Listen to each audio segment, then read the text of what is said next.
Bonjour, par cette vidéo, je souhaite vous faire une présentation la plus simple et la plus accessible aux accords Toltec. Alors d'abord vous présenter les Toltecs. Qui étaient-ils? Eh bien ces Toltecs, il y a des milliers d'années, sont connus pour avoir vécu dans le sud du Mexique. Et c'était donc des femmes et des hommes de connaissance. Alors parmi ces femmes et ces hommes, il y avait des scientifiques, des artistes, des étudiants qui étaient voués à explorer et à préserver la connaissance spirituelle et les pratiques des anciens maîtres appelés Nagal ou Nagual. Tout ce beau monde se réunissait à Teotihuacan, qui est l'ancienne cité des pyramides, située au-delà de Mexico City, est connu comme le lieu où l'homme devient Dieu. Au fil des millénaires, ces Nagals ont été contraints de dissimuler, de préserver donc cette sagesse ancestrale dans l'ombre. Et heureusement, eh bien, cette connaissance s'est transmise de génération en génération à travers diverses lignées. Et nous avons la chance d'avoir aujourd'hui Don Miguel Ruiz, qui est donc descendant direct de cette lignée des Chevaliers de l'Aigle, lignée des Nagals, et qui nous instruit de tous ces accords Toltec. Il a donc écrit en 1998 un premier livre que vous connaissez certainement, les 4 accords Toltec. Et par la suite, eh bien, son fils, donc Don José, a pris le relais et nous connaissons aujourd'hui les 5 accords Toltec puisqu'un 5e accord a été rajouté. C'est vraiment des outils puissants, simples et puissants pour transformer notre vie vraiment sur la voie de l'amour et de la lumière. Alors, passons directement à la présentation rapide de ces 5 accords Toltec. Je vous laisserai les découvrir au fur et à mesure et je rajouterai juste quelques petits éléments. Alors, le premier accord Toltec est que votre parole soit impeccable. Alors, que signifie cela ? Eh bien, que ta parole soit impeccable, ça veut dire qu'elle soit vraiment une parole au service de la vérité et de l'amour. Que tes mots soient intègres, que ce que tu dis correspond vraiment à ce que tu penses, mais toujours dans la vérité, dans l'amour, et surtout que tu n'utilises pas ta parole contre toi-même ou pour médire autrui, une autre personne. Cela me fait beaucoup penser également au livre d'Anne Givaudan, Les mots pensés, car il est vrai que tous les mots et même les pensées, hein, on peut ne pas les exprimer, mais rien que le fait de les penser sont déjà des énergies qui sont transmises dans l'invisible, et donc il est important de penser et de parler en conscience, avec la conscience donc de ce que l'on véhicule. C'est pour ça que cet accord Toltec nous invite vraiment à veiller en conscience à ce que l'on dit, à ce que l'on pense. Et ce que je voudrais rajouter, c'est qu'on peut très bien poser ses limites, hein. C'est important aussi de pouvoir poser ses limites, de dire non, de dire stop. Mais il y a une manière de le faire, je pense, dans la bienveillance, dans la douceur, et toujours en conscience des mots que l'on prononce. Voilà.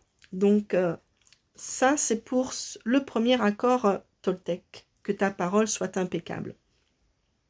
Deuxième accord, quoi qu'il arrive, n'en faites pas une affaire personnelle. Alors, en effet, dans la vie, on peut vivre des choses agréables et désagréables également.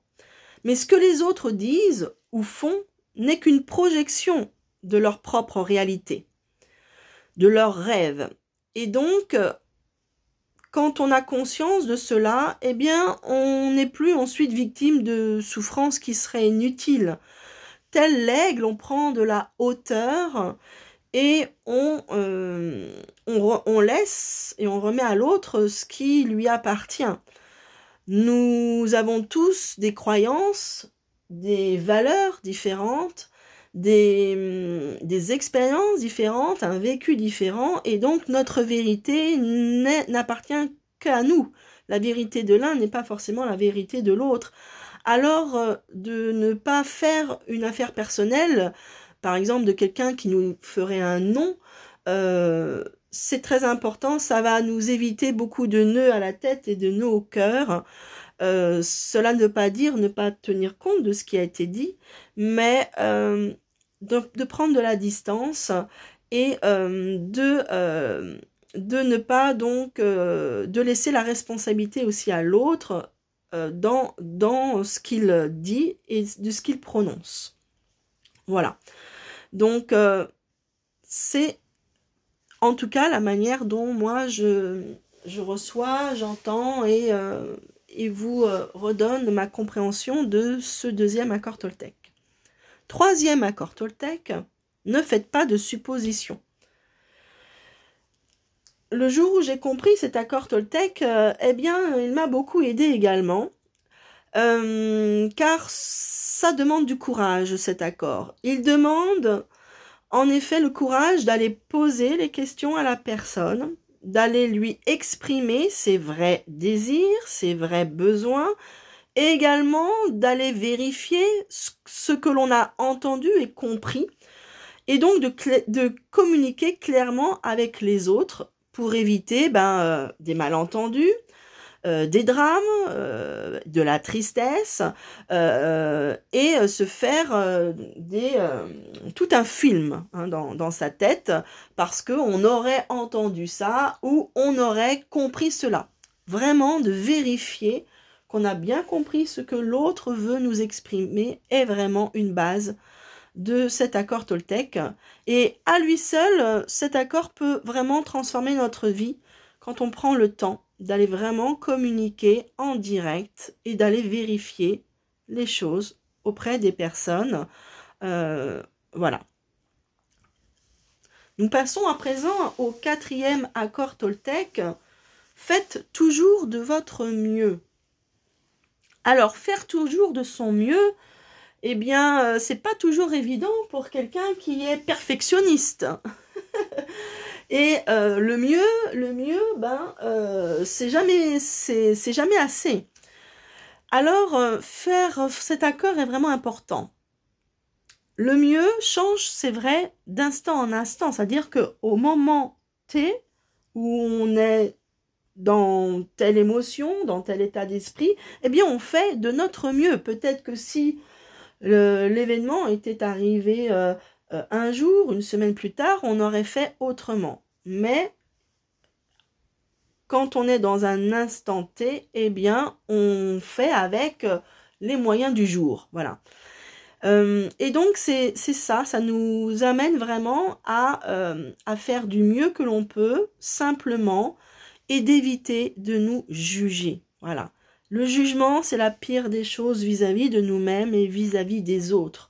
De juger aussi ce que les autres font ou on dit, et ça nous éloigne ainsi de la culpabilité, le fait de vouloir culpabiliser quelqu'un également, ou de se culpabiliser soi-même, ou d'avoir des regrets. Voilà, donc à partir du moment où on comprend ça, on pose un autre regard sur les membres de notre famille, sur nos proches. Et même si ce qu'ils ont fait ou dit n'était pas le plus agréable pour nous, eh bien, ils ont fait du mieux qu'ils ont pu au moment X. Ce qui ne nous empêche pas ensuite de leur écrire, d'avoir une communication impeccable avec eux. Mais voilà, ça permet de prendre de la hauteur, tel l'aigle, et de se dire que certaines personnes ne sont pas comme je vous l'ai dit, on a tous une expérience, une éducation propre, des croyances, des façons de faire. Et certaines personnes ne fonctionnent pas du tout comme nous. Et donc, ce que l'on peut leur dire ne va pas leur faire écho. Notre fonctionnement n'est pas forcément le même qu'eux. Et donc, forcément, quelqu'un qui ne serait pas habitué, par exemple, à communiquer, à parler, à dire « je t'aime », eh bien, peut-être que justement, il fait de son mieux parce que lui-même n'a pas appris à communiquer, n'a pas appris à dire je t'aime. Et donc, ça défait beaucoup de nœuds dans le cœur à partir du moment où on arrive à accepter, à pardonner que chacun fait de son mieux. Et donc, on sort du jugement et de la culpabilité. Voilà. C'est vraiment un accord qui est aussi vraiment très important. Je finirai à présent avec le dernier accord. Soyez sceptiques, mais apprenez à écouter. Alors, ce 5e accord, qui, comme je vous l'ai dit, a été ajouté par la suite, eh bien, il est très important également, car il permet toujours d'utiliser la force du doute pour toujours remettre en question tout ce que l'on entend. D'abord, pour être vigilant, j'insiste sur le terme vigilant, je ne le confonds pas avec méfiant. Vigilant veut dire qu'on reste ouvert à l'écoute. Hein. Écouter ce que l'autre a à nous dire, écouter sa vérité, qui n'est peut-être pas la nôtre, voilà. Mais rester toujours avec être sceptique, avec notre libre arbitre. Est-ce que cela me fait écho? Est-ce que cela me parle? Est-ce que cela est juste pour moi?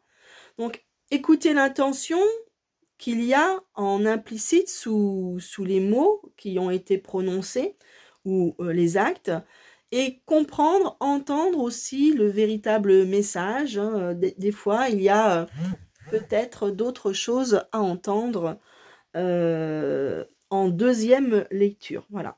En tout cas, j'aime aussi beaucoup cet accord car il nous laisse notre libre arbitre, notre vigilance, mais tout en restant quand même ouvert à l'écoute de ce qui est dit, car des fois, des éléments, des conversations, des choses qu'on ne soupçonnait pas peuvent vraiment révolutionner notre vie, notre pensée et nous éveiller à d'autres choses. Donc être aussi en capacité de nous ouvrir à d'autres éléments me semble important. Voilà donc pour ce résumé. Nous sommes à 13 minutes de présentation de ces accords Toltec.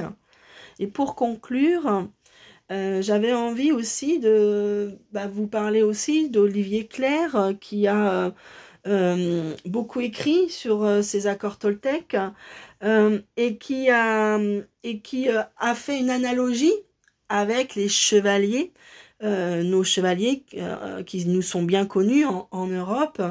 Et donc, comme Don Miguel Ruiz vient de cette lignée des Nagals, des chevaliers de l'Aigle, eh bien, Olivier Clerc a fait une très belle analogie avec les différents paramètres que l'on peut retrouver dans cette culture des chevaliers. Voilà. Donc j'espère que cette présentation vous aura éclairé, vous aura servi, vous fera peut-être aussi réfléchir sur peut-être de nouvelles attitudes à avoir, de nouveaux comportements, de nouvelles façons, ou de mettre peut-être en valeur un jour précis un accord Toltec. Voilà, peut-être que vous pouvez vous dire que cette semaine, je vais mettre en application tel accord Toltec, et puis la semaine prochaine, un autre. En tout cas, je vous laisse voyager au travers de ces accords Toltec, et vous avez aussi les références des livres pour ceux qui veulent approfondir et aller lire en détail donc ces accords Toltec. Il existe également en jeu, hein, Olivier Clerc et Marc Kuchars ont fait un jeu sur les accords toltèques que j'ai plaisir également à animer. Voilà. Merci pour votre écoute et belle fin de soirée ou de journée.